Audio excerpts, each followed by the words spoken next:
Karl Heinrich Marx, German. Marx, 5 May 1818, 14 March 1883, was a German philosopher, economist, historian, sociologist, political theorist, journalist, critic of political theorist, journalist, critic of political economy, and socialist revolutionary. His best-known titles are the 1848 pamphlet, The Communist Manifesto, and the four-volume Das Kapital, 1867, 1883. Marx's political and philosophical thought had enormous influence on subsequent intellectual, economic, and political history. His name has been used as an adjective, a noun, and a school of social theory. Born in Trier, Germany, Marx studied law and philosophy at the universities of Bonn and Berlin. He married German theater critic and political activist Jenny von Westphalen in 1843. Due to his political publications, Marx became stateless and lived in exile with his wife and children in London for decades, where he continued to develop his thought in collaboration with German philosopher Friedrich Engels and publish his writings, researching in the British Museum Reading Room. Marx's critical theories about society, economics, and politics, collectively understood as Marxism, hold that human societies develop through class conflict. In the capitalist mode of production, this manifests itself in the conflict between the ruling classes, known as the bourgeoisie, that control the means of production, and the working classes, known as the proletariat, that enable these means by selling their labor power in return for wages. Employing a critical approach known as historical materialism, Marx predicted that capitalism produced internal tensions like previous socio-economic systems, and that these tensions would lead to its self-destruction and replacement by a new system known as the socialist mode of production. For Marx, class antagonisms under capitalism, owing in part to its instability and crisis-prone nature, would eventuate the working class's development of class consciousness, leading to their conquest of political power and eventually the establishment of a classless communist society constituted by a free association of producers. Marx actively pressed for its implementation, arguing that the working class should carry out organized proletarian revolutionary action to topple capitalism and bring about socio-economic emancipation. Marx has been described as one of the most influential figures in human history, and his work has been both lauded and criticized. His work in economics laid the basis for some current theories about labor and its relation to capital. Many intellectuals, labor unions, artists, and political parties worldwide have been influenced by Marx's work, often modifying or adapting his ideas. Marx is typically cited as one of the principal architects of modern social science. Karl Heinrich Marx was born on 5 May 1818 to Heinrich Marx 1777-1838 and Henriette Pressburg 1788-1863. He was born at Bruckengasse 664 in Trier, an ancient city then part of the Kingdom of Prussia's province of the Lower Rhine. Marx's family was originally non-religious Jewish, but had converted formally to Christianity before his birth. His maternal grandfather was a Dutch rabbi, while his paternal grandfather has supplied Trier's rabbis since 1723, a role taken by his grandfather Meir Halevi Marx. His father, as a child known as Herschel, was the first in the line to receive a secular education. He became a lawyer with a comfortably upper-middle-class income, and the family owned a number of Mosel vineyards in addition to his income as an attorney. Prior to his son's birth and after the abrogation of Jewish emancipation in the Rhineland, Herschel converted from Judaism to join the State Evangelical Church of Prussia, taking on the German forename Heinrich over the Yiddish Herschel. Largely non-religious, Heinrich was a man of the Enlightenment, interested in the ideas of the philosophers Immanuel Kant and Voltaire. A classical liberal, he took part in agitation for a constitution and reforms in Prussia, which was then an absolute monarchy. In 1815, Heinrich Marx began working as an attorney and in 1819 moved his family to a 10-room property near the Porta Nigra. His wife, Henriette Pressburg, was a Dutch Jew from a prosperous business family that later founded the company Philips Electronics. Her sister, Sophie Pressburg, 1797, 1854, married Lyon Phillips, 1794, 1866, and was the grandmother of both Gerard and Anton Phillips, and great-grandmother to Fritz Philipp. Lyon Phillips was a wealthy Dutch tobacco manufacturer and industrialist upon whom Karl and Jenny Marx would later often come to rely for loans while they were exiled in London. Little is known of Marx's childhood. The third of 9 children, he became the eldest son when his brother Moritz died in 1819. Marx and his surviving siblings, Sophie, Hermann, Henriette, Louise, Emily, and Caroline, were baptized into the Lutheran Church in August 1824, and their mother in November 1824. Marx was privately educated by his father until 1830, when he entered Trier High School Gymnasium zu Trier, whose headmaster, Hugo Weitenbach, was a friend of his father. By employing many liberal humanists as teachers, Weidenbach incurred the anger of the local conservative government. Subsequently, police raided the school in 1832 and discovered that literature espousing political liberalism was being distributed among the students. Considering the distribution of such material a seditious act, the authorities instituted reforms and replaced several staff during Marx's attendance.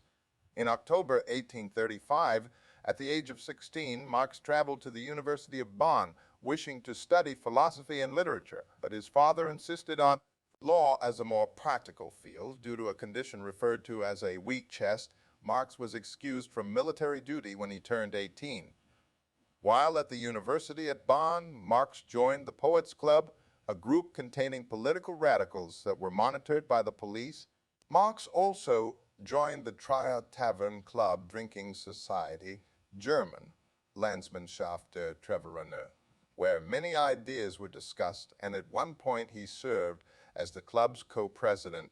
Additionally, Marx was involved in certain disputes, some of which became serious. In August 1836, he took part in a duel with a member of the university's Borussian Corps. Although his grades in the first term were good, they soon deteriorated, leading his father to force a transfer to the more serious and academic University of Berlin.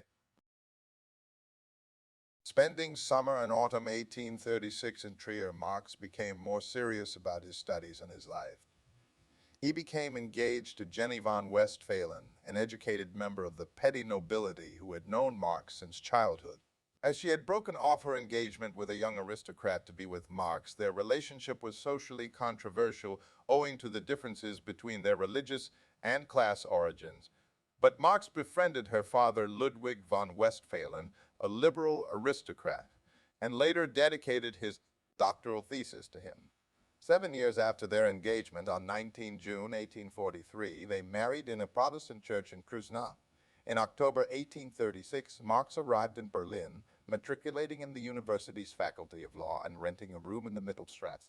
During the first term, Marx attended lectures of Eduard Gans, who represented the progressive Hegelian standpoint, elaborated on rational development in history by emphasizing particularly its libertarian aspects and the importance of social question, and of Karl von Savigny, who represented the historical school of law. Although studying law, he was fascinated by philosophy and looked for a way to combine the two, believing that without philosophy, nothing could be accomplished. Marx became interested in the recently deceased German philosopher Georg Wilhelm Friedrich Hegel, whose ideas were then widely debated among European philosophical circles.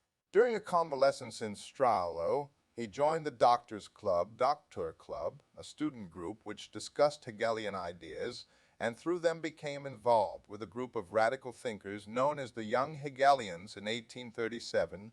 They gathered around Ludwig Feuerbach and Bruno Bauer, with Marx developing a particularly close friendship with Adolf Rutenberg. Like Marx, the Young Hegelians were critical of Hegel's metaphysical assumptions, but adopted his dialectical method to criticize established society, politics, and religion from a left-wing perspective. Marx's father died in May 1838, resulting in a diminished income for the family.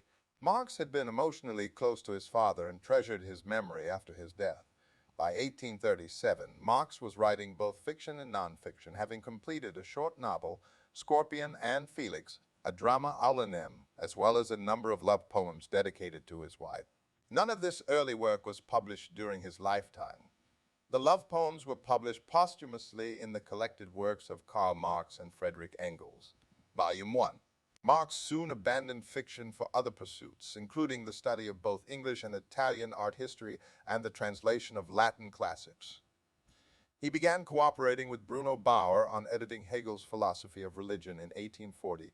Marx was also engaged in writing his doctoral thesis, The Difference Between the Democritean and Epicurean Philosophy of Nature, which he completed in 1841. It was described as a daring and original piece of work in which Marx set out to show that theology must yield to the superior wisdom of philosophy. The essay was controversial, particularly among the conservative professors at the University of Berlin. Marx decided instead to submit his thesis to the more liberal University of Jena, whose faculty awarded him his Facti in April 1841, as Marx and Bohr were both atheists. In March 1841, they began plans for a journal entitled Archive des Atheismus, Atheistic Archives, but it never came to fruition. In July, Marx and Bohr took a trip to Bonn from Berlin. There, they scandalized their class by getting drunk, laughing in church, and galloping through the streets on donkeys. Marx was considering an academic career, but this path was barred by the government's growing opposition to classical liberalism and the young Hegelian.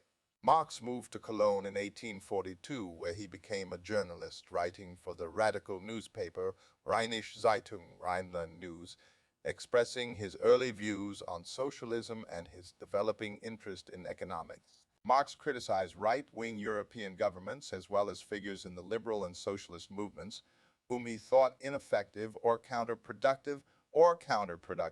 The newspaper attracted the attention of the Prussian government censors, who checked every issue for seditious material before printing, which Marx lamented. Our newspaper has to be presented to the police to be sniffed at, and if the police smells anything un-Christian or un-Prussian, the newspaper is not allowed to appear. After the Rheinische Zeitung published an article strongly criticizing the Russian monarchy, Tsar Nicholas I requested it be banned, and Prussia's government complied in 1843. In 1843, Marx became co-editor of a new radical left-wing Parisian newspaper, the Deutsche Französische Jahrbuch, German French Annals, then being set up by the German activist Arnold Rouge to bring together German and French radicals. Therefore, Marx and his wife moved to Paris in October 1843, initially living with Rouge and his wife communally at 23 Rue Vaneau. They found the living conditions difficult, so moved out following the birth of their daughter, Jenny, in 1844. Although intended to attract writers from both France and the German states, the Jahrbuch was dominated by the latter, and the only non-German writer was the exiled Russian anarchist collectivist Mikhail Bakhtin. Marx contributed 2 essays to the paper, Introduction to a Contribution to the Critique of Hegel's Philosophy of Right and on the Jewish Question, the latter introducing his belief that the proletariat were a revolutionary force and marking his embrace of communism. Only 1 issue was published, but it was relatively successful, largely owing to the inclusion of Heinrich Heine's satirical odes on King Ludwig of Bavaria. Leading the German states to ban it and seize imported copies, Rouge nevertheless refused to fund the publication of further issues, and his friendship with Marx broke down. After the paper's collapse, Marx began writing for the only uncensored German-language radical newspaper left, Forward. Based in Paris, the paper was connected to the League of the Just, a utopian socialist secret society of workers and artisans. Marx attended some of their meetings but did not join. In Vorwärts, Marx refined his views on socialism based upon Hegelian and Feuerbachian ideas of dialectical materialism, at the same time criticizing liberals and other socialists operating in Europe. On 28 August 1844, Marx met the German socialist Friedrich Engels at the Café de la Régence, beginning a lifelong friendship. Engels showed Marx his recently published The Condition of the Working Class in England in 1844, convincing Marx that the working class would be the agent and instrument of the final revolution in history. Soon, Marx and Engels were collaborating on a criticism of the philosophical ideas of Marx's former friend, Bruno Bauer. This work was published in 1845 as The Holy Family. Although critical of Bauer, Marx was increasingly influenced by the ideas of the young Hegelians Max Stirner and Ludwig Feuerbach, but eventually Marx and Engels abandoned Feuerbachian materialism as well. During the time that he lived at 38 Rue Vanneau in Paris from October 1843 until January 1845, Marx engaged in an intensive study of political economy. Adam Smith, David Ricardo, James Mill, etc., the French socialists, especially Claude Henry Saint-Simon and Charles Fourier, and the history of France. The study of and critique of political economy is a project that Marx would pursue for the rest of his life and would result in his major economic work, the three-volume series called Das Kapital. Marxism is based in large part on three influences: Hegel's dialectics, French utopian socialism, and British political economy. Together with his earlier study of Hegel's dialectics, the studying that Marx did during this time in Paris meant that all major components of Marxism were in place by the autumn of 1844. Marx was constantly being pulled away from his critique of political economy, not only by the usual daily demands of the time, but additionally by editing a radical newspaper and later by organizing and directing the efforts of a political party during years of potentially revolutionary popular uprisings of the citizenry. Still, Marx was always drawn back to his studies, where he sought to understand the inner workings of capitalism. An outline of Marxism had definitely formed in the mind of Karl Marx by late 1844. Indeed, many features of the Marxist view of the world had been worked out in great detail, but Marx needed to write down all of the details of his worldview to further clarify the new critique of political economy in his own mind. Accordingly, Marx wrote the economic and philosophical manuscripts. These manuscripts covered numerous topics detailing Marx's concept of alienated labor. By the spring of 1845, his continued study of political economy, capital, and capitalism had led Marx to the belief that the new critique of political economy he was espousing, that of scientific socialism, needed to be built on the base of a thoroughly developed materialistic view of the world. Economic and philosophical manuscripts of 1844 had been written between April and August 1844, but soon Marx recognized that the manuscripts had been influenced by some inconsistent ideas of Ludwig Feuerbach. Accordingly, Marx recognized the need to break with Feuerbach's philosophy in favor of historical materialism. Thus, a year later, in April 1845, after moving from Paris to Brussels, Marx wrote his 11 Theses on Feuerbach. The Theses on Feuerbach are best known for Thesis 11, which states that philosophers have only interpreted the world in various ways. The point is to change it. This work contains Marx's criticism of materialism for being contemplative, idealism for reducing practice to theory, and overall philosophy for putting abstract reality above the physical world. It thus introduced the first glimpse at Marx's historical materialism, an argument that the world is changed not by ideas but by actual physical, material activity and practice. In 1845, after receiving a request from the Prussian king, the French government shut down Vorwerk, with the Interior Minister François Gazal expelling Marx from France. Unable either to stay in France or to move to Germany, Marx decided to emigrate to Brussels in Belgium in February 1845. However, to stay in Belgium, he had to pledge not to publish anything on the subject of contemporary politics. In Brussels, Marx associated with other exiled socialists from across Europe, including Moses Hess, Karl Heinrich, and Joseph Weydemeyer. In April 1845, Engels moved from Barmen in Germany to Brussels to join Marx and the growing cadre of members of the League of the Just Now Seeking Home in Brussels.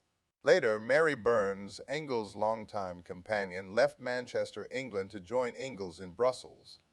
In mid-July 1845, Marx and Engels left Brussels for England to visit the leaders of the Chartists, a working-class movement in Britain. This was Marx's first trip to England, and Engels was an ideal guide for the trip. Engels had already spent 2 years living in Manchester from November 1842 to August 1844. Not only did Engels already know the English language, he had also developed a close relationship with many Chartist leaders. Indeed, Engels was serving as a reporter for many Chartist and socialist English newspapers. Marx used the trip as an opportunity to examine the economic resources available for study in various libraries in London and Manchester. In collaboration with Engels, Marx also set about writing a book which is often seen as his best treatment of the concept of historical materialism, the German ideology. In this work, Marx broke with Ludwig Feuerbach, Bruno Bauer, Max Stirner, and the rest of the young Hegelians, while he also broke with Karl Grun and other true socialists whose philosophies were still based in part on idealism. In German ideology, Marx and Engels finally completed their philosophy, which was based solely on materialism as the sole motive force in history. German ideology is written in a humorously satirical form, but even this satirical form did not save the work from censorship. Like so many other early writings of his, German ideology would not be published in Marx's lifetime and would be published only in 1932. After completing German ideology, Marx turned to a work that was intended to clarify his own position regarding the theory and tactics of a truly revolutionary proletarian movement operating from the standpoint of a truly scientific materialist philosophy. This work was intended to draw a distinction between the utopian socialists and Marx's own scientific socialist philosophy. Whereas the utopians believed that people must be persuaded one person at a time to join the socialist movement, the way a person must be persuaded to adopt any different belief, Marx knew that people would tend, on most occasions, to act in accordance with their own economic interests, thus appealing to an entire class, the working class in this case, with a broad appeal to the class's best material interest would be the best way to mobilize the broad mass of that class to make a revolution and change society. This was the intent of the new book that Marx was planning, but to get the manuscript past the government censors, he called the book The Poverty of Philosophy, 1847, and offered it as a response to the petty bourgeois philosophy of the French anarchist socialist Pierre Joseph Proudhon, as expressed in his book The Philosophy of Poverty, 1840. These books laid the foundation for Marx and Engels' most famous work, a political pamphlet that has since come to be commonly known as the Communist Manifesto. While residing in Brussels in 1846, Marx continued his association with the secret radical organization League of the Just. As noted above, Marx thought the League to be just the sort of radical organization that was needed to spur the working class of Europe toward the mass movement that would bring about a working class revolution. However, to organize the working class into a mass movement, the League had to cease its secret or underground orientation and operate in the open as a political party. Members of the League eventually became persuaded in this regard. Accordingly, in June 1847, the League was reorganized by its membership into a new open above-ground political society that appealed directly to the working classes. This new open political society was called the Communist League. Both Marx and Engels participated in drawing up the program and organizational principles of the new Communist League. In late 1847, Marx and Engels began writing what was to become their most famous work, a program of action for the Communist League. Written jointly by Marx and Engels from December 1848, the Communist Manifesto was first published on 21 February 1848. The Communist Manifesto was first published on 21 February. The Communist Manifesto laid out the beliefs of the new Communist League. No longer a secret society, the Communist League wanted to make aims and intentions clear to the general public rather than hiding its beliefs as the League of the Just had been doing. The opening lines of the pamphlet set forth the principal basis of Marxism. The history of all hitherto existing society is the history of class struggles. It goes on to examine the antagonisms that Marx claimed were arising in the clashes of interest between the bourgeoisie, the wealthy capitalist class, and the proletariat, the industrial working class. Proceeding on from this, the manifesto presents the argument for why the Communist League, as opposed to other socialist and liberal political parties and groups at the time, was truly acting in the interests of the proletariat to overthrow capitalist society and to replace it with socialism later. That year, Europe experienced a series of protests, rebellions, and often violent upheavals that became known as the revolutions of 1848. In France, a revolution led to the overthrow of the monarchy and the establishment of the French Second Republic.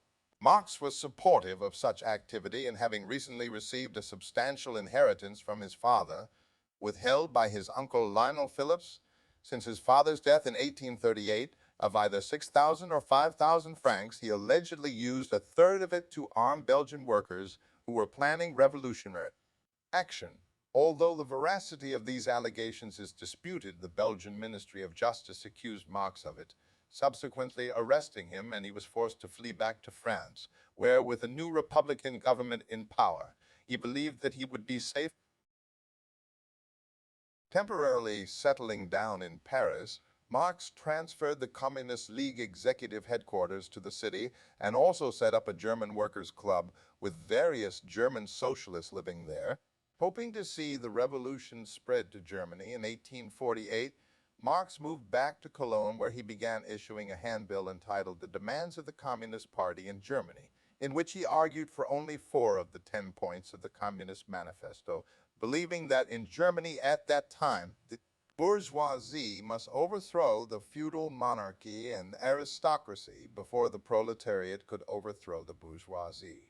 On 1 June, Marx started the publication of a daily newspaper, the New Rheinische Zeitung, which he helped to finance through his recent inheritance from his father. Designed to put forward news from across Europe with his own Marxist interpretation of events, the newspaper featured Marx as a primary writer and the dominant editorial influence. Despite contributions by fellow members of the Communist League, according to Friedrich Engels, it remained a simple dictatorship by Marx. Whilst editor of the paper, Marx and the other revolutionary socialists were regularly harassed by the police, and Marx was brought to trial on several occasions, facing various allegations, including insulting the chief public prosecutor, committing a press misdemeanor, and inciting armed rebellion through tax boycotting, although each time he was acquitted. Meanwhile, the democratic parliament in Prussia collapsed, and the king, Frederick William IV, introduced a new cabinet of his reactionary supporters who implemented counter-revolutionary measures to expunge left-wing and other revolutionary elements from the country.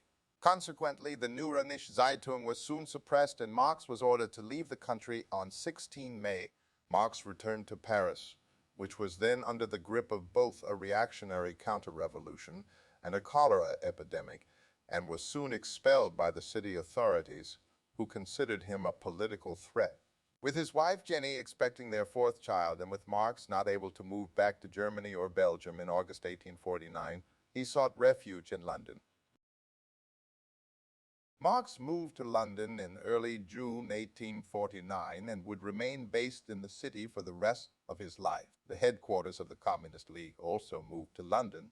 However, in the winter of 1849-1850, a split within the ranks of the Communist League occurred when a faction within it, led by August Willich and Karl Schapper, began agitating for an immediate uprising.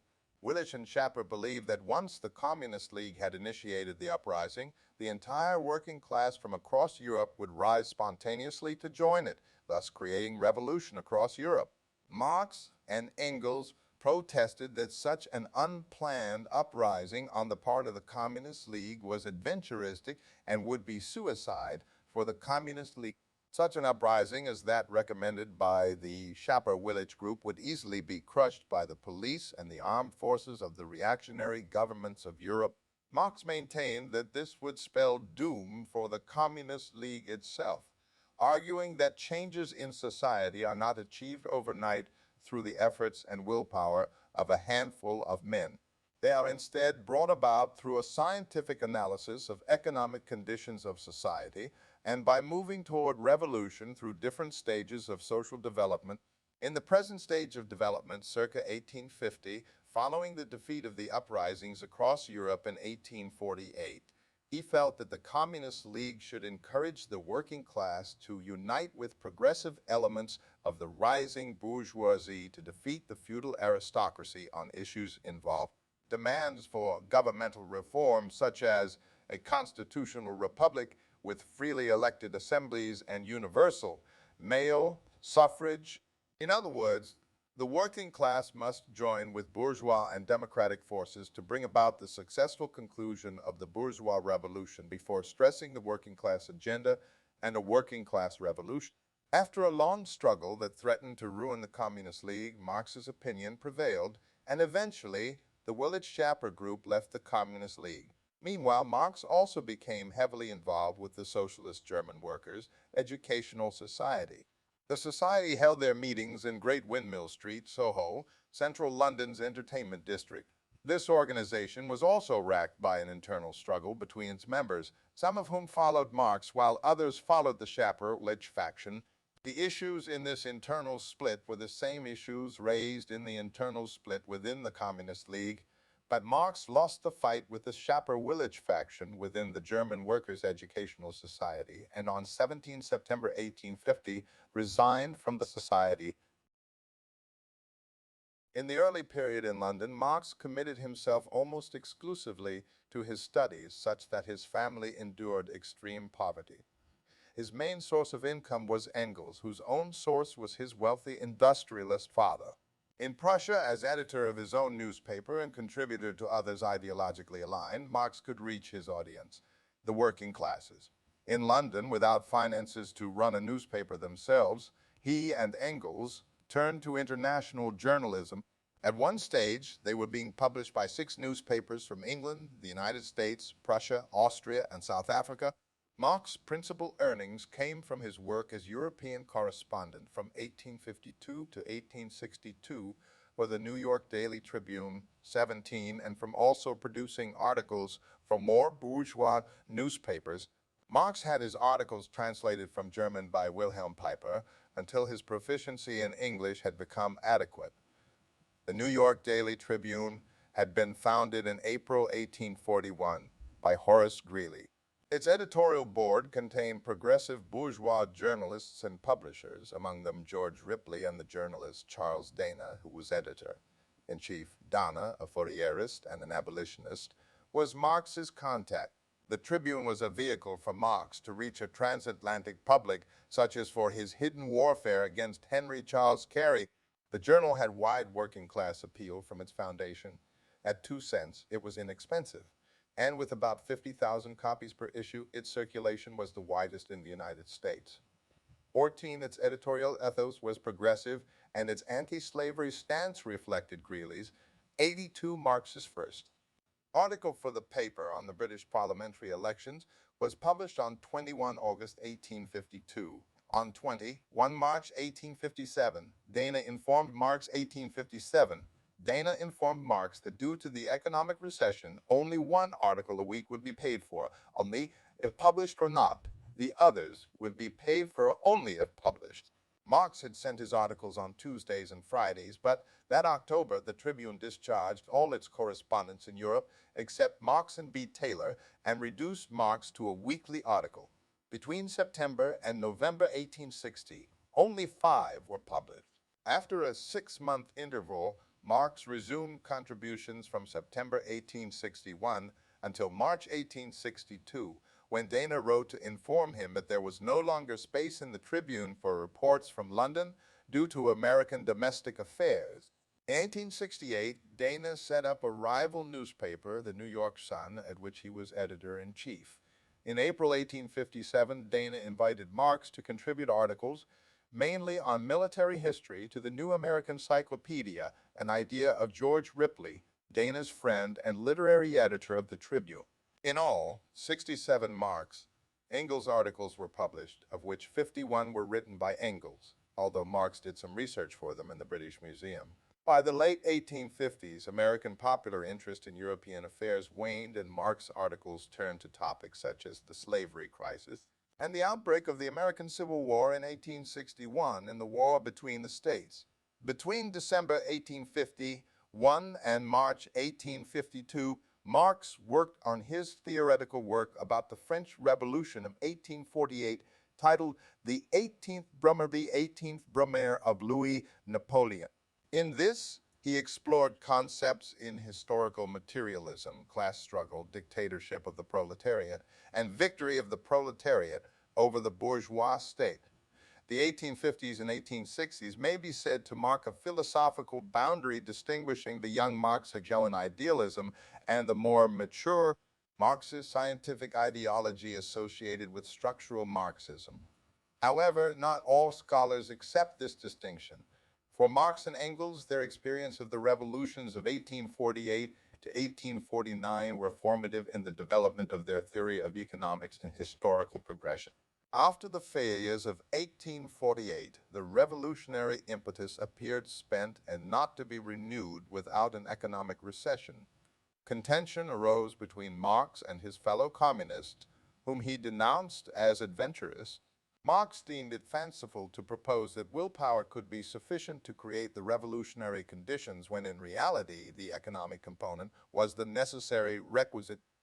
The recession in the United States economy in 1852 gave Marx and Engels grounds for optimism for revolutionary activity, yet this economy was seen as too immature for a capitalist revolution. Open territories on America's western frontier dissipated the forces of social unrest. Moreover, any economic crisis arising in the United States would not lead to revolutionary contagion of the older economies of individual European nations, which were closed systems bounded by their national borders.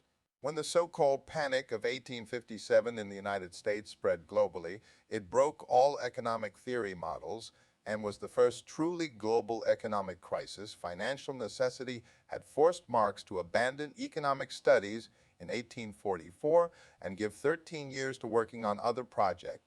He had always sought to return to economics. Marx continued to write articles for the New York Daily Tribune as long as he was sure that the Tribune's editorial policy was still progressive. However, the departure of Charles Dana from the paper in late 1861 and the resultant change in the editorial board brought about a new editorial policy. No longer was the Tribune to be a strong abolitionist paper dedicated to a complete Union victory. The new editorial board supported an immediate peace between the Union and the Confederacy in the Civil War in the United States, with slavery left intact in the Confederacy.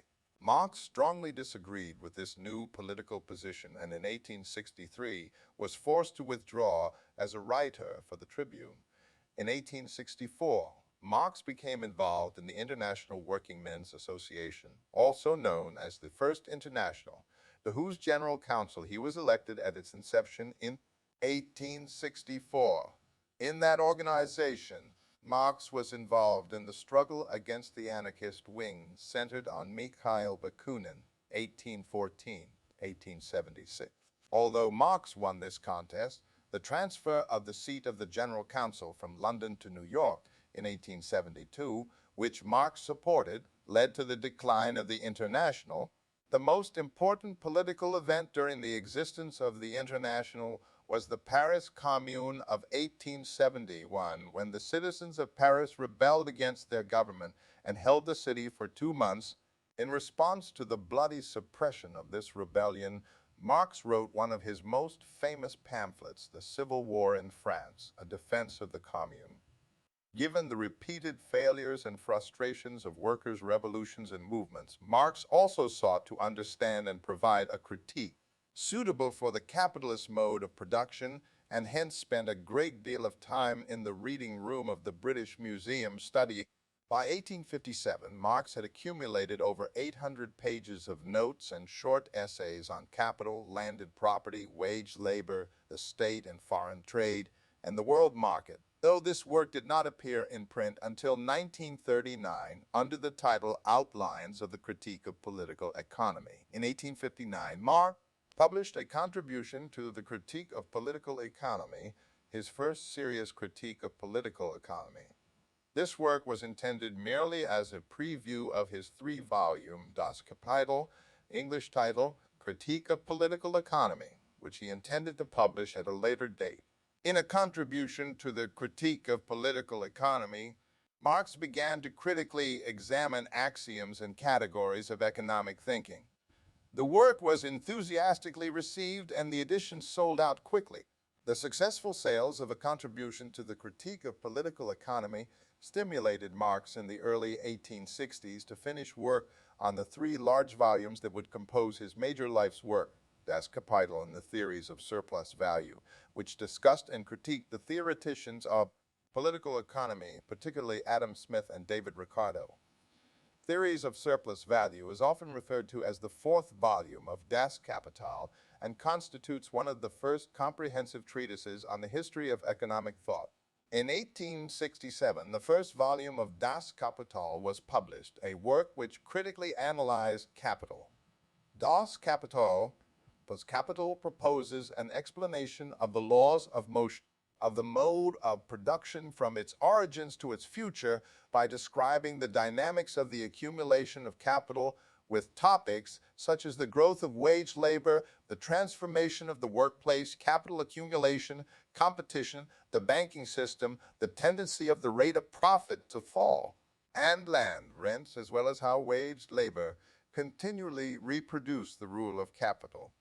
Marx proposes that the driving force of capital is in the exploitation of labor, whose unpaid work is the ultimate source of surplus value. Demand for a Russian-language edition of Das Kapital soon led to the printing of 3,000 copies of the book in the Russian language, which was published on 27 March 1872. By the autumn of 1871, the entire first edition of the German-language edition of Das Kapital had been sold out, and a second edition was published. Volumes 2 and 3 of Das Kapital remained mere manuscripts upon which Marx continued to work for the rest of his life. Both volumes were published by Engels after Marx's death. Volume 2 of Das Kapital was prepared and published by Engels in July 1893 under the name Capital II. The Process of Circulation of Capital, Volume 3 of Das Kapital, was published a year later in October 1894 under the name Capital III. The Process of Capitalist Production as a Whole. Theories of Surplus Value derived from the sprawling economic manuscripts of 1861, 1863, a second draft for Das Kapital, the latter spanning volumes 34 of the collected works of Marx and Engels.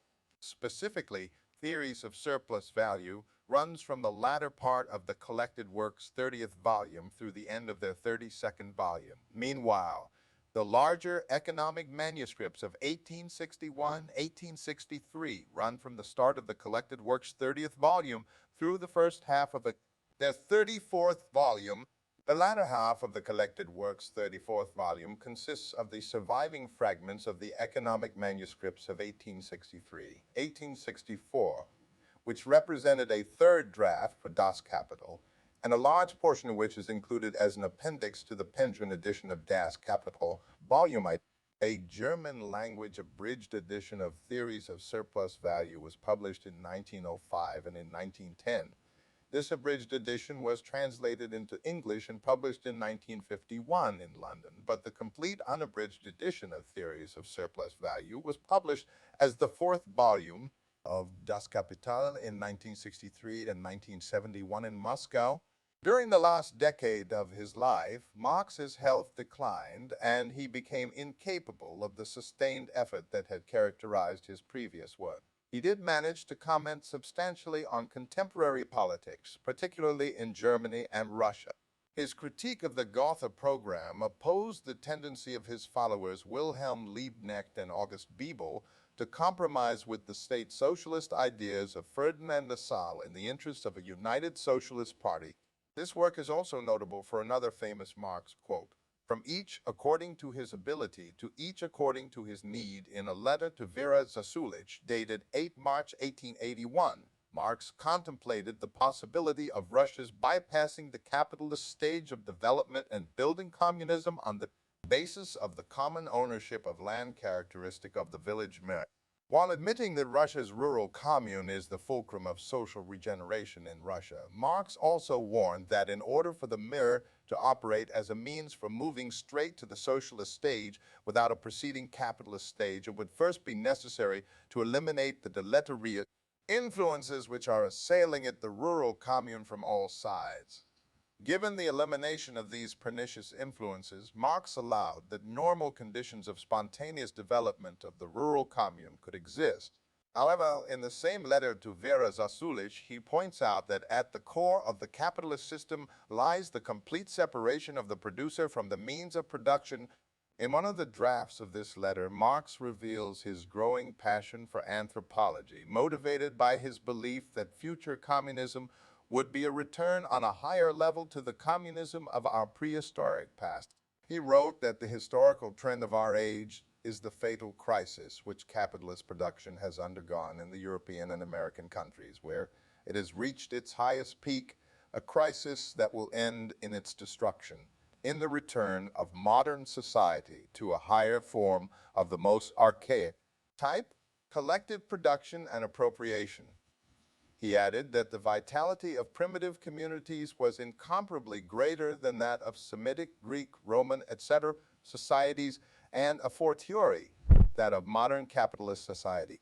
Before he died, Marx asked Engels to write up these ideas, which were published in 1884 under the title The Origin of the Family, Private Property, and the State. Marx and von Westphalen had 7 children together, but partly owing to the poor conditions in which they lived whilst in London, only 3 survived to adulthood. Their children were Jenny Caroline M. Longuet, 1844-1883, Jenny Laura M. Lafargue, 1845-1911, Edgar, 1847-1855, Henry Edward Guy, 1847-1855, 1849-1850, Jenny Eveline Frances Francisca, 1851-1852, Jenny Eveline Francine, 52, Jenny Jules. According to his son-in-law, Paul Lafargue, Marx was a loving father. In 1962, there were allegations that Marx fathered a son, Freddie, out of wedlock by his housekeeper, Helene Demuth, but the claim is disputed for lack of documented evidence. Marx frequently used pseudonyms, often when renting a house or flat, apparently to make it harder for the authorities to track him down. While in Paris, he used that of Monsieur Ramboz. Whilst in London, he signed off his letters as a Williams. His friends referred to him as Moore, owing to his dark complexion and black curly hair, while he encouraged his children to call him Old Nick and Charlie. He also bestowed nicknames and pseudonyms on his friends and family as well, referring to Friedrich Engels as General, his housekeeper Helene as Lenchen or Nim, while one of his daughters, Jennykin, was referred to as Kui Kui, Emperor of China, and another, Laura, was known as Kapital, or the Hottentot. Marx drank heavily until his death after joining the Triad Tavern Club drinking society in the 1830s. Marx was afflicted by poor health, what he himself described as the wretchedness of existence, and various authors have sought to describe and explain it. His biographer Werner Blumenberg attributed it to liver and gall problems which Marx had in 1849 and from which he was never afterward free, exacerbated by an unsuitable lifestyle. The attacks often came with headaches, eye inflammation, neuralgia in the head, and rheumatic pain. A serious nervous disorder appeared in 1877, and protracted insomnia was a consequence which Marx fought with narcotics. The illness was aggravated by excessive nocturnal work and faulty diet. Marx was fond of highly seasoned dishes, smoked fish, caviar, pickled cucumbers, none of which are good for liver patients, but he also liked wine and liqueurs and smoked an enormous amount, and since he had no money, it was usually bad quality. From 1863, Marx complained a lot about boils. These are very frequent with liver patients and may be due to the same causes. The abscesses were so bad that Marx could neither sit nor work upright. According to Blumenberg, Marx's irritability is often found in liver patients. The illness emphasized certain traits in his character. He argued cuttingly, his biting satire did not shrink at insults, and his expressions could be rude and cruel. Though in general Marx had blind faith in his closest friends, nevertheless he himself complained that he was sometimes too mistrustful and unjust, even to them. His verdicts, not only about enemies, but even about friends, were sometimes so harsh that even less sensitive people would take offense. There must have been few whom he did not criticize like this. Not even Engels was an exception. According to Princeton historian Gerald Siegel, in his late teens, Marx may have had pneumonia or pleurisy, the effects of which led to his being exempted from Prussian military service. In later life, whilst working on Das Kapital, which he never completed, Marx suffered from a trio of afflictions. A liver ailment, probably hereditary, was aggravated by overwork, a bad diet, and lack of sleep. Inflammation of the eyes was induced by too much work at night. A third affliction, eruption of carbuncles or boils, was probably brought on by general physical debility to which the various features of Marx's style of life, alcohol, tobacco, poor diet, and failure to sleep, all contributed. Engels often exhorted Marx to alter this dangerous regime. In Siegel's thesis, what lay behind this punishing sacrifice of his health may have been guilt about self-involvement and egoism, originally induced in Karl Marx by his father. In 2007, a retrodiagnosis of Marx's skin disease was made by dermatologist Sam Schuster of Newcastle University and for Schuster, the most probable explanation was that Marx suffered not from liver problems, but from hidradenitis suppurativa, a recurring infective condition arising from blockage of apocrine ducts opening into hair follicles. This condition, which was not described in the English medical literature until 1933, hence would not have been known to Marx's physicians, can produce joint pain, which could be misdiagnosed as rheumatic disorder, and painful eye conditions.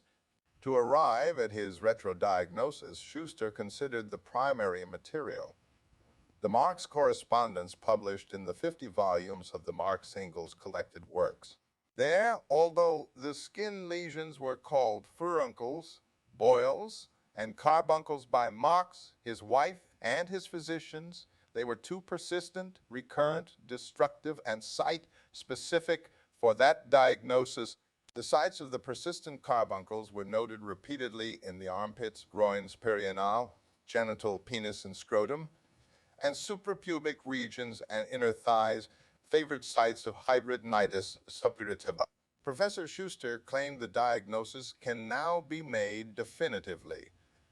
Schuster went on to consider the potential psychosocial effects of the disease, noting that the skin is an organ of communication and that hidradenitis suppurativa produces much psychological distress, including loathing and disgust and depression of self-image, mood, and well-being, feelings for which Schuster found much evidence in the Marx correspondence.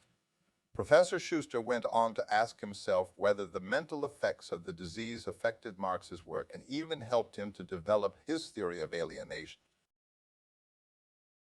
Following the death of his wife Jenny in December 1881, Marx developed a cataract that kept him in ill health for the last 15 months of his life. It eventually brought on the bronchitis and pleurisy that killed him in London on 14 March 1883, when he died a stateless person at age 64. Family and friends in London buried his body in Highgate Cemetery, East London, on 17 March 1883, in an area reserved for agnostics and atheists. George Eliot's grave is nearby. According to Francis Wheen, There were between 9 and 11 mourners at his funeral. However, research from contemporary sources identifies 13 named individuals attending the funeral: Friedrich Engels, Eleanor Marx, Edward Aveling, Paul Lafargue, Charles Languet, Helen Demuth, Will Leibniz, Gottlieb Lemke, Frederick Lessner, G. Lochner, Sir Ray Lancaster, Carl Schorlemer, and Ernest Radford. A contemporary newspaper account claims that 25 to 30 relatives and friends attended the funeral. A writer in the Graphic noted, by a strange blunder, his death was not announced for 2 days, and then as having taken place at Paris. The next day, the correction came from Paris, and when his friends and followers hastened to his house in Haverstock Hill to learn the time and place of burial, they learned that he was already in the cold ground. But for this secrecy and haste, a great popular demonstration would undoubtedly have been held over his grave. Several of his closest friends spoke at his funeral, including Wilhelm Liebknecht and Friedrich Engels. Engels' speech included the passage, "On the 14th of March, at 2:45 in the afternoon, the greatest living thinker ceased to think. He had been left alone for scarcely 2 minutes, and when we came back, we found him in his armchair, peacefully gone to sleep, but forever." Marx's surviving daughters Eleanor and Laura, as well as Charles Languet and Paul Lafargue, Marx's 2 French socialist sons-in-law, were also in attendance. He had been predeceased by his wife and his eldest daughter, the latter dying a few months earlier in January 1883. Leibniz, a founder and leader of the German Social Democratic Party, gave a speech in German, and Languet, a prominent figure in the French working-class movement, made a short statement in French. 2 telegrams from workers' parties in France and Spain were also read out. Together with Engels' speech, this constituted the entire program of the funeral. Non-relatives attending the funeral included 3 communist associates of Marx. Friedrich Lessner, imprisoned for 3 years after the Cologne communist trial of 1852. Lochner, whom Engels described as an old member of the Communist League, and Karl Schorlemer, a professor of chemistry in Manchester, a member of the Royal Society, and a communist activist involved in the 1848 Baden Revolution. Another attendee of the funeral was Ray Lancaster, a British zoologist who would later become a prominent academic. Marx left a personal estate valued for probate at Pesru 150, equivalent to $56,788 in 2021. Upon his own death in 1895, Engels left Marx's 2 surviving daughters a significant portion of his considerable estate, valued in 2011 at US $4.08 million. Marx and his family were reburied on a new site nearby in November 1954. The tomb at the new site, unveiled on 14 March 1956, bears the carved message, "Workers of all lands unite," the final line of the Communist Manifesto, and from the 11th thesis on Feuerbach, as edited by Engels. The philosophers have only interpreted the world in various ways. The point, however, is to change it. The Communist Party of Great Britain, CPG, BAP, had the monument with a portrait bust by Lawrence Bradshaw erected, and Marx's original tomb had only humble adornment. Black civil rights leader and CPGB activist Claudia Jones was later buried beside Karl Marx's tomb. The Marxist historian Eric Hobsbawm remarked, "One cannot say Marx died a failure. Although he had not achieved a large following of disciples in Britain, his writings had already begun to make an impact on the left-wing movements in Germany and Russia." Within 25 years of his death, the continental European socialist parties that acknowledged Marx's influence on their politics had contributed to significant gains in their representative democratic elections. Marx's thought demonstrates influence from many sources, including but not limited to Georg Wilhelm Friedrich Hegel's philosophy, the classical political economics of Adam Smith and David Ricardo, as well as Jean-Charles Léonard de Sismondi's critique of Lasses, their economics and analysis of the precarious state of the proletariat, French socialist thought, in particular the thought of Jean-Jacques Rousseau, Henri de Saint, Simon, Pierre, Joseph Proudhon and Charles Fourier. Earlier German philosophical materialism among the young Hegelians, particularly that of Ludwig Feuerbach and Bruno Bauer, as well as the French materialism of the late 18th century, including Diderot, Claude Adrien, Helvetius, and D'Holbach. Friedrich Engels' analysis of the working class, as well as the early descriptions of class provided by French liberals and Saint-Simonians such as François Guizot and Augustin Thierry. Marx's Judaic legacy has been identified as formative to both his moral outlook and his materialist philosophy.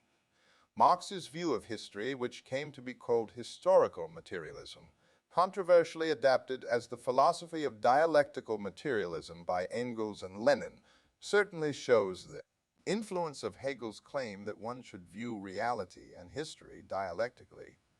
However, whereas Hegel had thought in idealist terms, putting ideas in the forefront, Marx sought to conceptualize dialectics in materialist terms, arguing for the primacy of matter over idea.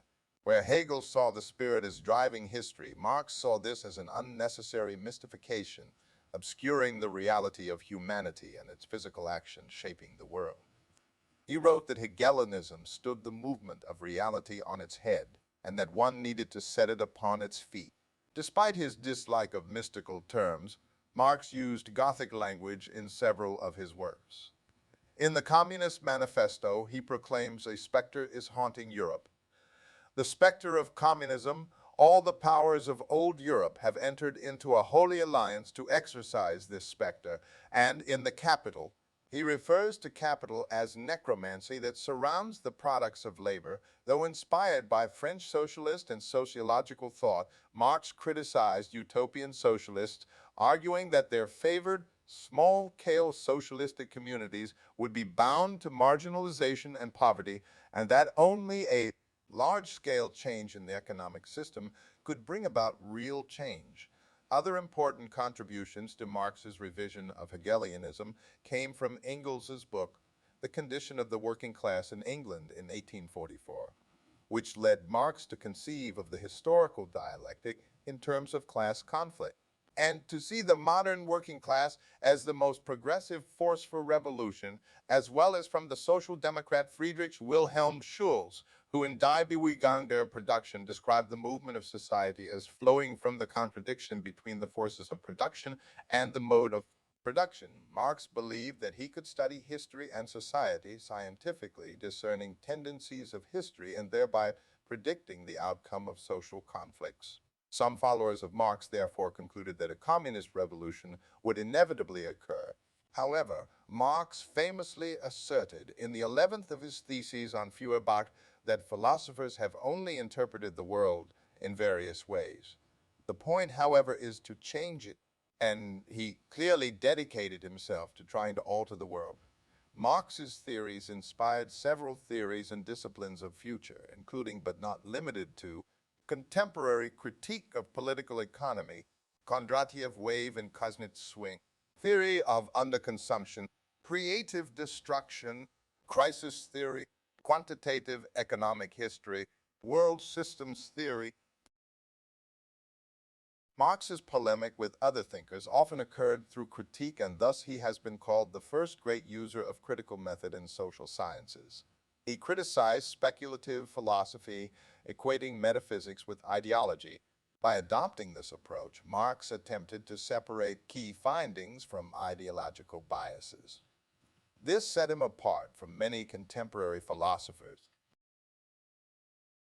like Tocqueville, who described a faceless and bureaucratic despotism with no identifiable despot. Marx also broke with classical thinkers who spoke of a single tyrant, and with Montesquieu, who discussed the nature of the single despot. Instead, Marx set out to analyze the despotism of capital. Fundamentally, Marx assumed that human history involves transforming human nature, which encompasses both human beings and material objects. Humans recognize that they possess both actual and potential selves. For both Marx and Hegel, self-development begins with an experience of internal alienation stemming from this recognition, followed by a realization that the actual self, as a subjective agent, renders its potential counterpart an object to be apprehended. Marx further argues that by molding nature in desired ways, the subject takes the object as its own and thus permits the individual to be actualized as fully human. For Marx, the human nature, Gattungswesen or species, being exists as a function of human labor. Fundamental to Marx's idea of meaningful labor is the proposition that for a subject to come to terms with its alienated object, it must first exert influence upon literal, material objects in the subject's world. Marx acknowledges that Hegel grasps the nature of work and comprehends objective man, authentic because actual as the result of his own work, but characterizes Hegelian self-development as unduly spiritual and abstract. Marx thus departs from Hegel by insisting that the fact that man is a corporeal, actual, sentient, objective being with natural capacities means that he has actual, sensuous objects for his nature as objects of his life, expression, or that he can only express his life in actual sensuous objects. Consequently, Marx revises Hegelian work into material labor and in the context of human capacity to transform nature, the term labor power. The history of all hitherto existing society is the history of class struggles. Marx had a special concern with how people relate to their own labor power. He wrote extensively about this in terms of the problem of alienation. As with the dialectic, Marx began with a Hegelian notion of alienation, but developed a more materialist conception. Capitalism mediates social relationships of production, such as among workers or between workers and capitalists, through commodities, including labor, that are bought and sold on the market. For Marx, the possibility that one may give up ownership of one's own labor, one's capacity to transform the world, is tantamount to being alienated from one's own nature, and it is a spiritual loss. Marx described this loss as commodity fetishism, in which the things that people produce, commodities, appear to have a life and movement of their own, to which humans and their behavior merely adapt. Commodity fetishism provides an example of what Engels called false consciousness, which relates closely to the understanding of ideology. By ideology, Marx and Engels meant ideas that reflect the interests of a particular class at a particular time in history, but which contemporaries see as universal and eternal.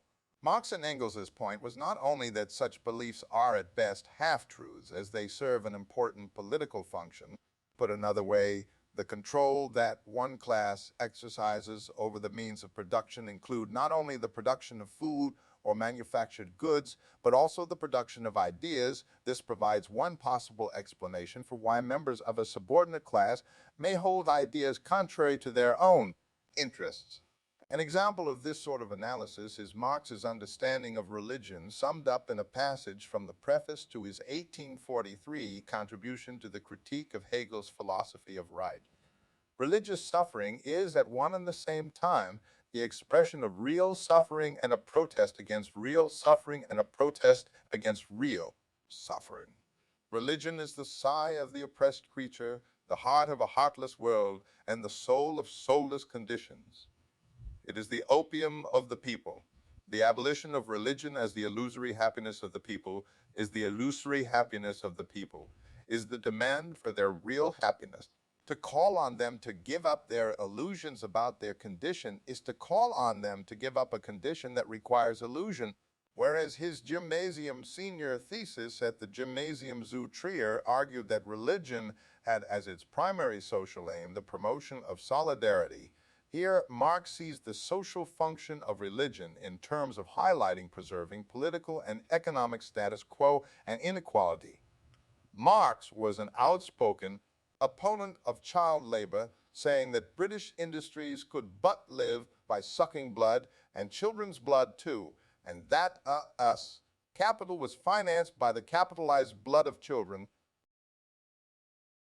Marx's thoughts on labor and its function in reproducing capital were related to the primacy he gave to social relations in determining the society's past, present, and future. Critics have called this economic determinism. Labor is the precondition for the existence of and accumulation of capital, which both shape the social system.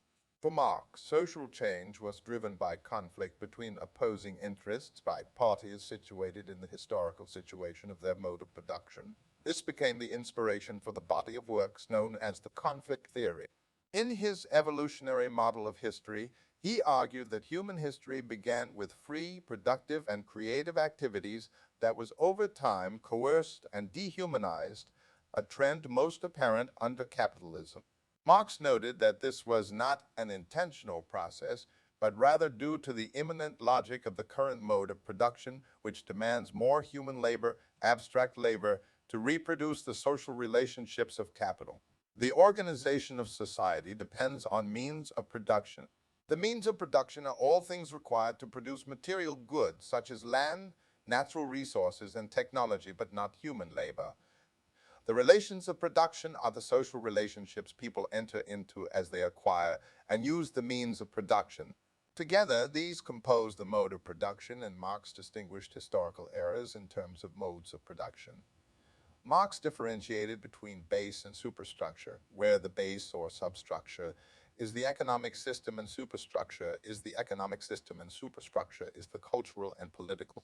Marx regarded this mismatch between economic base and social superstructure as a major source of social disruption and conflict.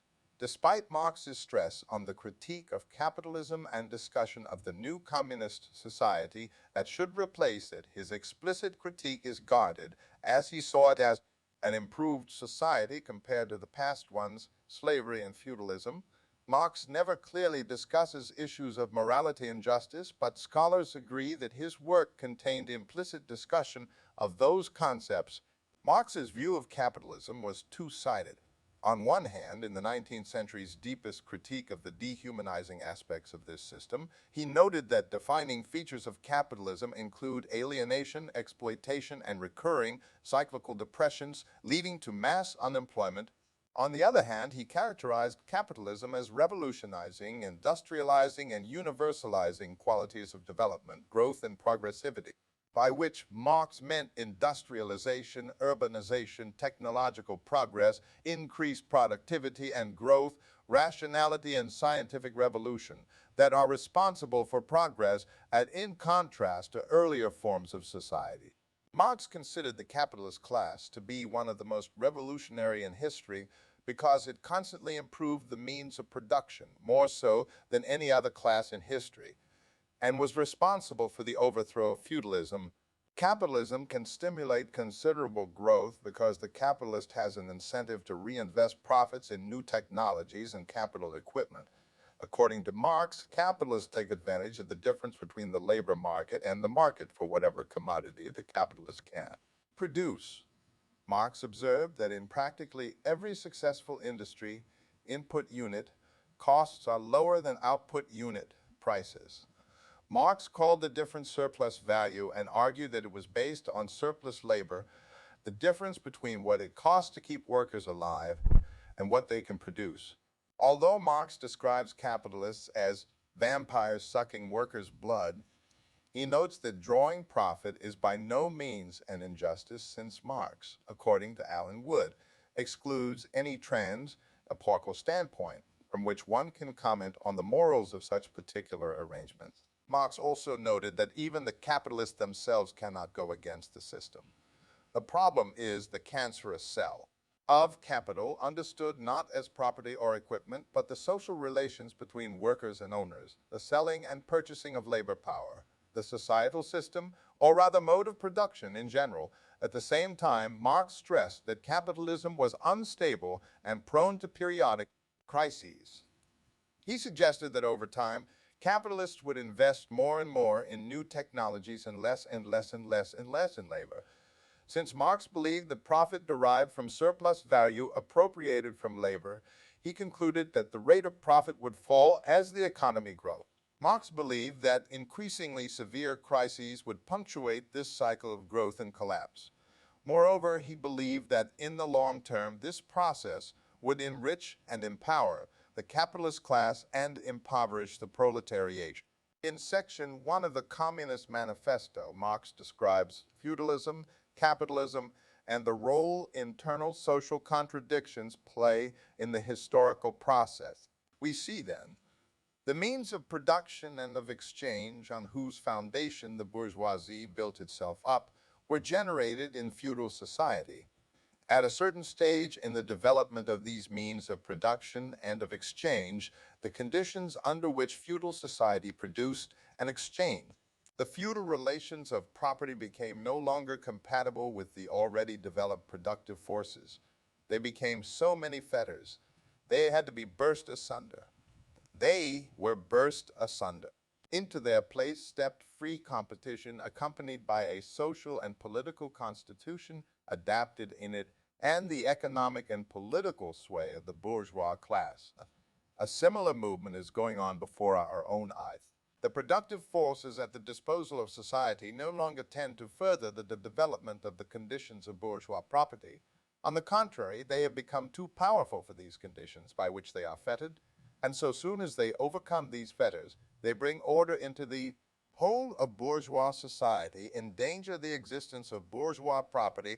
Marx believed that those structural contradictions within capitalism necessitate its end giving way to socialism or a post-capitalistic communist society. The development of modern industry, therefore, cuts from under its feet the very foundation on which the bourgeoisie produces and appropriates products. What the bourgeoisie, therefore, produces above all are its own gravediggers. Its fall and the victory of the proletariat are equally inevitable, thanks to various processes overseen by capitalism, such as urbanization. The working class, the proletariat, should grow in numbers and develop class consciousness in time, realizing that they can and must change the system. Marx believed that if the proletariat were to seize the means of production, they would encourage social relations that would benefit everyone equally, abolishing exploiting class and introduce a system of production less vulnerable to cyclical crises. Marx argued in the German ideology that capitalism will end through the organized actions of an international working class. Communism is for us not a state of affairs which is to be established, an ideal to which reality will have to adjust itself. We call communism the real movement which abolishes the present state of things. The conditions of this movement result from the premises now in existence. In this new society, the alienation would end and humans would be free to act without being bound by selling their labor. It would be a democratic society, enfranchising the entire population. In such a utopian world, there would also be little need for a state whose goal was previously to enforce the alienation. Marx theorized that between capitalism and the establishment of a socialist communist system would exist a period of dictatorship of the proletariat, where the working class holds political power and forcibly socializes the means of production. As he wrote in his critique of the Gotha program, between capitalist and communist society, there lies the period of the revolutionary transformation of the one into the other. Corresponding to this is also a political transition period in which the state can be nothing but the revolutionary dictatorship of the proletariat. While he allowed for the possibility of peaceful transition in some countries with strong democratic institutional structures, such as Britain, the United States, and the Netherlands, he suggested that in other countries in which workers cannot attain their goal by peaceful means, the lever of our revolution must be force. Marx viewed Russia as the main counter-revolutionary threat to European revolutions. During the Crimean War, Marx backed the Ottoman Empire and its allies Britain and France against Russia. He was absolutely opposed to pan-slavism, viewing it as an instrument of Russian foreign policy.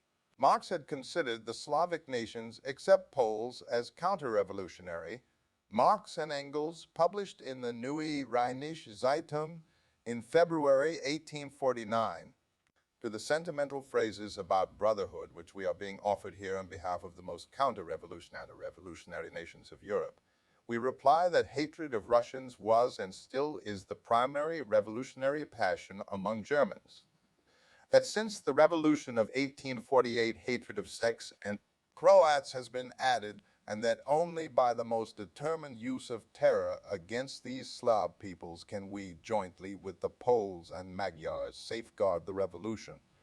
We know where the enemies of the revolution are concentrated in Russia and the Slav regions of Austria, and no fine phrases, no allusions to an undefined democratic future for these countries can deter us from treating our enemies as enemies, Then there will be a struggle, an inexorable life and death struggle against those Slavs who betray the revolution, an annihilating fight and ruthless terror, not in the interests of Germany, but in the interests of the revolution. Marx and Engels sympathized with the Narodnik revolutionaries of the 1860s and 1870s. When the Russian revolutionaries assassinated Tsar Alexander II of Russia, Marx expressed the hope that the assassination foreshadowed the formation of a Russian commune. Marx supported the Polish uprisings against Tsarist Russia. He said in a speech in London in 1867, "In the first place, the policy of Russia is changeless. Its methods, its tactics, its maneuvers may change, but the polar star of its policy, world domination, is a fixed star. In our times, only a civilized government ruling over barbarian masses can hatch out such a plan and execute it. There is but one alternative for Europe. Either Asiatic barbarism, under Muscovite direction, will burst around its head like an avalanche, or else it must re-establish Poland, thus putting 20 million heroes between itself and Asia and gaining a breathing spell for the accomplishment of its social regeneration." Marx supported the cause of Irish independence. In 1867, he wrote Engels, "I used to think the separation of Ireland from England impossible. I now think it inevitable. The English working class will never accomplish anything until it has got rid of Ireland." Spent some time in French Algeria, which had been invaded and made a French colony in 1830, and had the opportunity to observe life in colonial North Africa. He wrote about the colonial justice system, in which a form of torture has been used, and this happens regularly, to extract confessions from the Arabs. Naturally, it is done, like the English in India, by the police. The judge is supposed to know nothing at all about it. Marx was surprised by the arrogance of many European settlers in Algiers and wrote in a letter, "When a European colonist dwells among the lesser breeds, either as a settler or even on business, he generally regards himself as even more inviolable than handsome William I, a Prussian king. When it comes to bare-faced arrogance and presumptuousness of the lesser breeds, the British and Dutch outdo the French." According to the Stanford Encyclopedia of Philosophy, Marx's analysis of colonialism as a progressive force brings modernization to a backward feudal society sound. Like a transparent rationalization for foreign domination, his account of British domination, however, reflects the same ambivalence that he shows towards capitalism in Europe. In both cases, Marx recognizes the immense suffering brought about during the transition from feudal to bourgeois society, while insisting that the transition is both necessary and ultimately progressive. He argues that the penetration of foreign commerce will cause a social revolution in India. Marx discussed British colonial rule in India in the New York Herald Tribune in June 1853. There cannot remain any doubt but that the misery inflicted by the British on Hindustan India is of an essentially different and infinitely more intensive kind than all Hindustan had to suffer before. England has broken down the entire framework of Indian society without any symptoms of reconstitution yet appearing. However, we must not forget that these idyllic village communities, inoffensive though they may appear, had always been the solid foundation of Oriental despotism, that they restrained the human mind within the smallest possible compass, making it the unresisting tool of superstition. Marx's ideas have had a profound impact on world politics and intellectual thought, in particular in the aftermath of the 1917 Russian Revolution. Followers of Marx have often debated among themselves over how to interpret Marx's writings and apply his concepts to the modern world. The legacy of Marx's thought has become contested between numerous tendencies, each of which sees itself as Marx's most accurate interpreter. In the political realm, these tendencies include political theories such as Leninism, Marxism-Leninism, Trotskyism, Maoism, Luxemburgism, and libertarian Marxism, and also developed in academic Marxism, often under influence of other views, resulting in structuralist Marxism, historical materialism, phenomenological Marxism, analytical Marxism, and Hegelian Marxism. From an academic perspective, Marx's work contributed to the birth of modern sociology. He has been cited as one of the 19th century's three masters of the school of suspicion, alongside Friedrich Nietzsche and Sigmund Freud, and as one of the three principal architects of modern social science, along with Emil Durkheim and Max Weber. In contrast to other philosophers, Marx offered theories that could often be tested with the scientific method. Both Marx and Auguste Comte set out to develop scientifically justified ideologies in the wake of European secularization and new developments in the philosophies of history and science. Working in the Hegelian tradition, Marx rejected Comtean sociological positivism in an attempt to develop a science of society. Karl Leuth considered Marx and Soren Kierkegaard to be the two greatest Hegelian philosophical successors. In modern sociological theory, Marxist sociology is recognized as one of the main classical perspectives. Isaiah Berlin considers Marx the true founder of modern sociology, insofar as anyone can claim the title. Beyond social science, he has also had a lasting legacy in philosophy, literature, the arts, and the humanities. Social theorists of the 20th and 21st centuries have pursued two main strategies in response to Marx. One move has been to reduce it to its analytical core, known as analytical Marxism. Another, more common move has been to dilute the explanatory claims of Marx's social theory and emphasize the relative autonomy of aspects of social and economic life not directly related to Marx's central narrative of interaction between the development of the forces of production and the succession of modes of production. This has been the neo-Marxist theorizing adopted by historians inspired by Marx's social theory, such as E.P. Thompson and Eric Hobsbawm. It has also been a line of thinking pursued by thinkers and activists such as Antonio Gramsci, who have sought to understand the opportunities and the difficulties of transformative political practice seen in the light of Marxist social theory. Marx's ideas would also have a profound influence on subsequent artists and art history, with avant-garde movements across literature, visual art, music, film, and theater. Politically, Marx's legacy is more complex. Throughout the 20th century, revolutions in dozens of countries labeled themselves Marxist, most notably the Russian Revolution, which led to the founding of the Soviet Union.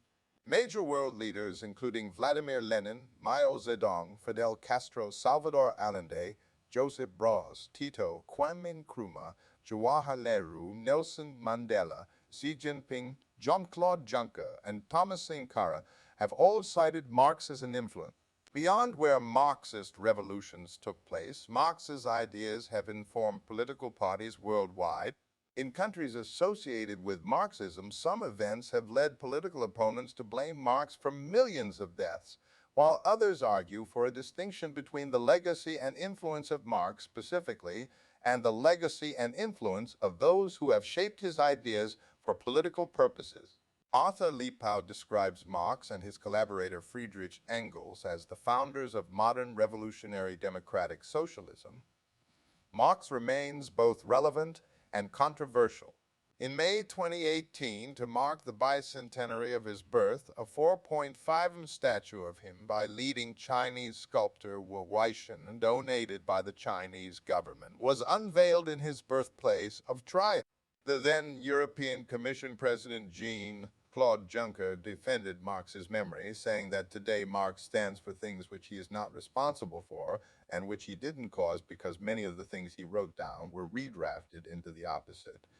In 2017, a feature film titled The Young Karl Marx, featuring Marx, his wife Jenny Marx, and Engels, among other revolutionaries and intellectuals, prior to the revolutions of 1848, received good reviews for both its historical accuracy and its brio in dealing with intellectual life. Another fictional representation to coincide with the bicentenary was Jason Barker's novel Marx Returns, which, despite being curious, funny, perplexing, and irreverent, according to philosopher Ray Brassier, casts unexpected light on Marxist thought. The difference between the Democritean and Epicurean philosophy of nature, doctoral thesis, 1841. The Philosophical Manifesto of the Historical School of Law, 1842. Critique of Hegel's Philosophy of Right, 1843. On the Jewish Question, 1843. Notes on James Mill, 1844. Economic and Philosophic Manuscripts of 1844, 1844. The Holy Family, 1845. Theses on Feuerbach, 1845. The German Ideology, 1845. The Poverty of Philosophy, 1847. Wage, Labor, and Capital, 1847. Manifesto of the Communist Party, 1848.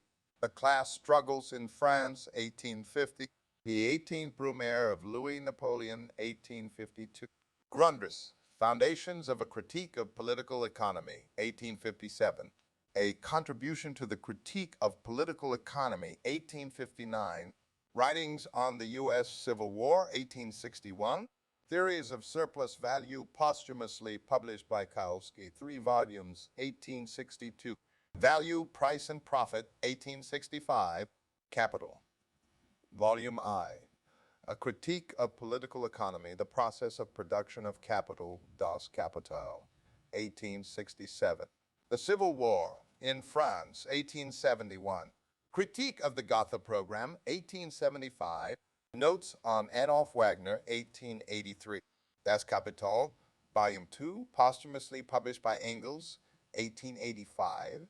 Das Kapital, Volume 3, posthumously published by Engels, 1894.